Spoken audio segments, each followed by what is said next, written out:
Reverse wrist roll. Last রিলে তোমরা দেখেছো নিশ্চয়ই যে আমি করেছিলাম রিস্ট রোল। সেখানে আমার যে থাম্ব ফিঙ্গারের যে ডাইরেকশন ছিল সেটা হচ্ছে আউটসাইড, ঠিক আছে।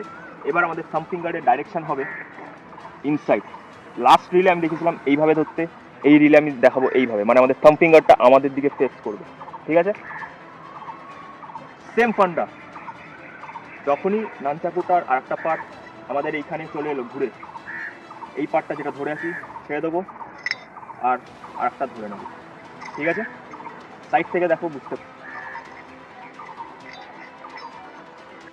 রিস্ট রোল আর রিভার্স রিস্ট রোল দুটো একসাথে যখন করতে পারবে কিছুটা এইরকম।